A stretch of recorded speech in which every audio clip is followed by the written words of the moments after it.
Manda no improviso aí, a gente vai seguindo e Manda no deixa a conversa improviso. rolar. Tranquilo. Bom dia, estamos começando agora mais um podcast dos dois amigos, onde a gente conversa sobre um assunto um pouquinho mais sério, só que de forma descontraída, como se tivesse dois amigos mesmo conversando. E no podcast de hoje, o Rocha veio conversar comigo, Matheus Rocha, pode falar aí.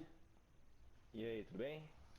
Opa, E hoje a gente vai conversar sobre os tipos de Estado, vamos discutir sobre o neoliberalismo e o estado de bem-estar social, e no final a gente vai chegar na conclusão de em qual dos dois a gente moraria, ou em um estado de 100% bem-estar social ou 100% neoliberalismo. Certo, Rocha? certo. Se quiser, você quer dar suas considerações aí, ou pode começar a explicar? Bom, pode começar a explicar assim. Eu fiz algumas pesquisas aqui, pode começar explicando aí, fazendo Hum, as perguntas. Então, dá uma introduzida. O estado de bem-estar social é aquele estado que. O estado que a gente diz aqui se refere ao país, não a São Paulo, Rio de Janeiro, se refere ao Brasil, por exemplo. E no de bem-estar social é aquele lá que o Estado se intervém no meio da economia, que ele que manda na economia praticamente, mas ele cobra o imposto e tal, só que ele em troca reconstrói rodovias, por exemplo, faz hospitais públicos, escolas e dá direito ao povo dos negócios básicos. Enfim. E no neoliberal, o mercado que manda na economia, o Estado praticamente não se intervém, o mercado que fica com o dinheiro todo praticamente, e ele que cria os seus empregos, faz hospitais particulares, escolas particulares, em busca do dinheiro. Como se E fosse cada um por si, né? exatamente. Quem tem dinheiro faz as coisas, quem não tem dinheiro não tem um hospital praticamente. Paciência, né? Exato. E eu queria começar já falando logo esse ponto, que para mim o de bem-estar social, já vou responder o meu antes, para mim o de bem-estar social já vai saindo na frente por esse ponto que o neoliberal é muito 880. Ou você fica no 8, que você não tem nada, que se você não tem um emprego, você não consegue ter um hospital, você não consegue ter acesso à escola para seus filhos, por exemplo.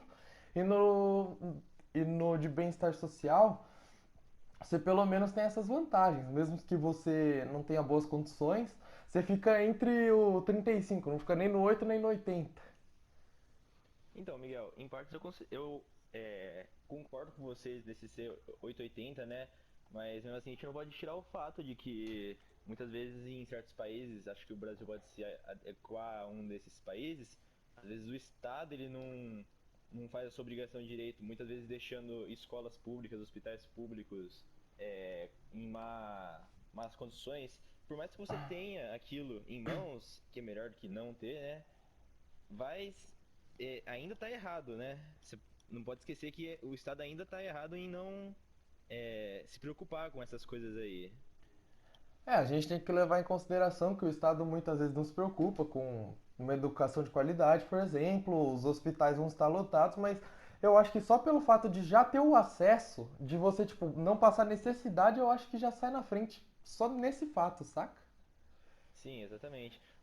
Fiz uma pesquisa que, tipo assim, ela disse que um dos países que mais possuem traços desse bem-estar social é a Dinamarca, Suécia e Noruega. E Sim. você vê que são países, assim, alto nível, sabe? Uhum. Você vê que a qualidade de vida ali é alta, sabe? E eles têm esses traços aí.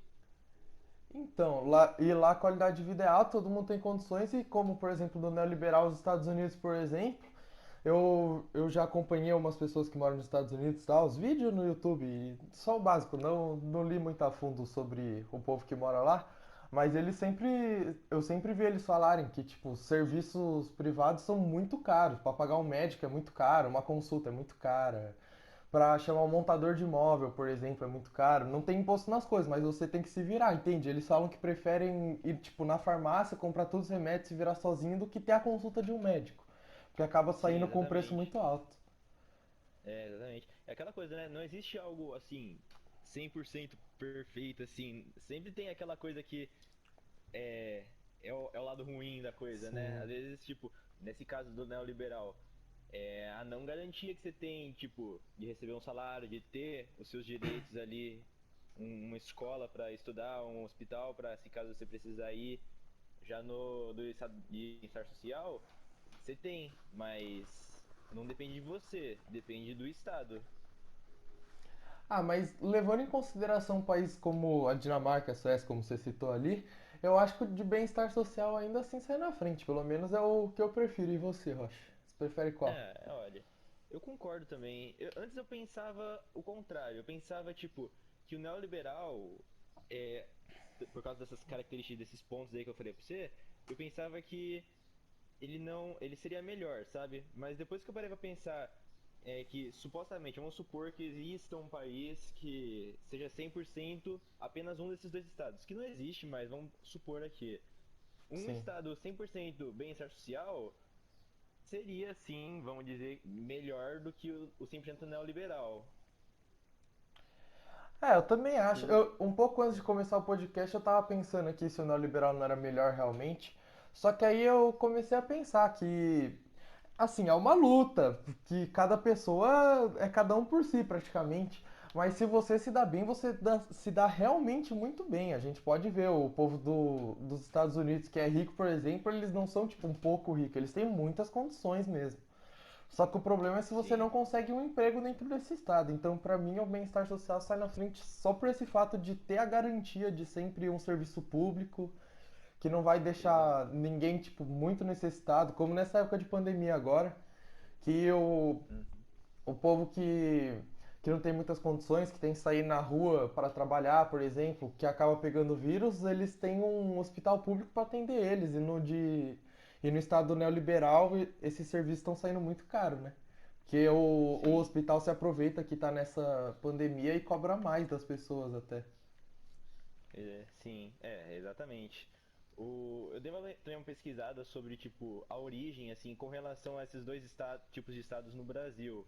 E eu vi que, com relação ao neoliberalismo, ele chegou e foi implantado no governo do Fernando Henrique Cardoso, que foi no ano de 1994. E ele tinha como objetivo a redução de gastos do Estado, da redução de gastos do Estado, criando, tipo, privatização de setores públicos, sabe? Sim. E mas tipo no governo Lula, ele já tentou trazer de volta os traços do estado de bem-estar social. Mas se a gente for concluir tipo isso como hoje, eu acho que pode dizer que o Brasil ele tá em partes neoliberal e em partes do bem-estar social, só que eu acho que, como posso dizer, qual que seria a maior parte dele, sabe? Ah, o Brasil é um meio termo, eu acho. Eu acho que ele não tem uma grande parte nenhum dos dois. Acho que ele é mais um meio É, termo. Ele tem tanto os hospitais públicos quanto os privados. Claro que os privados saem bem na frente dos hospitais públicos, mas eles cobram bastante imposto para fazer as coisas, só não aplicam muito bem. Mas isso aí é tema para outra discussão, né? isso daí já é outra discussão, exatamente. Então eu queria fazer meus agradecimentos também ao Matheus Aminiani, que fez algumas pesquisas pra gente. E falar que o nosso podcast está se encerrando por aqui. Se o Rocha quiser falar alguma coisa agora, fica à vontade. Eu agradeço pela atenção das pessoas aí que estão ouvindo a gente e é isso aí. Então é isso. Fica até o próximo podcast.